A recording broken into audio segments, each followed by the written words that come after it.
দীর্ঘকালীন মনোকষ্ট। ধরুন দুটো রেল লাইনের পাত, এই দুটো রেল লাইনের চার উপর দিয়ে রেল লাইন চলছে, এই দুটো রেল লাইনের পাত এবং এই রেল লাইনের পাতের উপর দিয়ে যে রেল লাইন চলছে, রেলগাড়িটা চলছে, দেখবেন রেলগাড়িটা কিন্তু চলে যাবার পর আপনি রেল লাইনের দিকে তাকিয়ে থাকবেন, দেখবেন ওরা দুজন পাশাপাশি আছে কিন্তু কোনোদিনও মিশে যাচ্ছে না, দুজন পাশাপাশিই চলে যাচ্ছে। সুতরাং আপনি আপনার জীবনের বা আপনার মনের কষ্ট বা আপনার জীবনের কষ্ট, আপনার অ্যাংজাইটি, আপনার স্ট্রেস, আপনার টেনশান প্রতি মুহূর্তে যা আপনার রক্তের মধ্যে মিশছে, এবং এই যে টেনশান, অ্যাংজাইটি, টেনশান যে রক্তের মধ্যে মিশছে আমি বলছি, আপনারা ভাবতে পারেন যে ডক্টর সেন কীভাবে রক্তের মধ্যে সে টেনশান মিশে যাবে, অ্যাংজাইটি মিশে যাবে, স্ট্রেস মিশে যাবে, দুশ্চিন্তা, মনের কষ্ট, দুঃখ, এগুলো এসে মিশবে, পাওয়া না পাওয়ার, জীবনের একটা প্রান্তে পৌঁছে না পাওয়ার যন্ত্রণা, এগুলো মিশবে। কীভাবে মিশবে? এটা চিনির নুনের শরবত নয় যে মিশে যাবে, একদম তাই। আমাদের কিডনির ওপরে একটা ছোট্ট গ্রন্থি আছে যার নাম অ্যাড্রিনাল।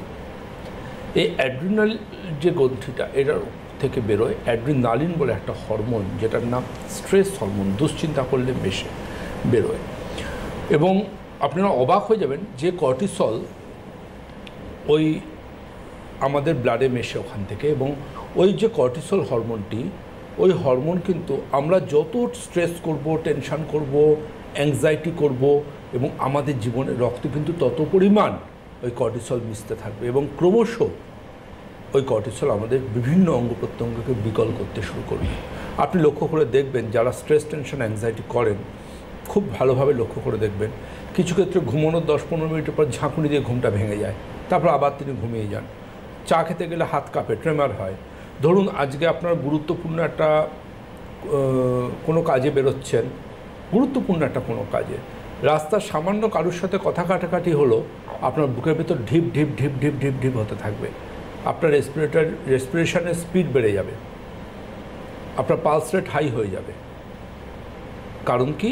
আপনার ব্লাডের মধ্যে স্ট্রেস হরমোন মিশছে। সুতরাং এই টেনশান, অ্যাংজাইটি, স্ট্রেস, এগুলো সবই রক্তে মিশছে বিভিন্ন কেমিক্যালের রূপ ধরে, যা আপনার বিভিন্ন অঙ্গ প্রত্যঙ্গকে তিল তিল করে, যেমন ঘুম ধরে উই পোকা ধরে শেষ করে দিচ্ছেন। আপনি এমন লোকের সাথে থাকেন, যে লোক সকালে ঘুম থেকে ওঠা থেকে রাত্রে শোয়া অবধি আপনার উপর মানসিক নির্যাতন চালিয়ে যান, দিয়ে দেখবেন এই মানুষগুলো কত সুন্দর ঘুমোবে, কত সুন্দর খাবে, কত সুন্দর গান গাইবে, কত সুন্দর আবৃত্তি করবে, বাইরের লোকের সাথে কথা বললে কত সুন্দরভাবে বলবে, কিন্তু আলটিমেটলি জেনে রাখবেন আপনার বিনিদ্র রজনী, আপনার চোখে ঘুম আসছে না, আপনি খেতে পাচ্ছেন না। কারণ কি?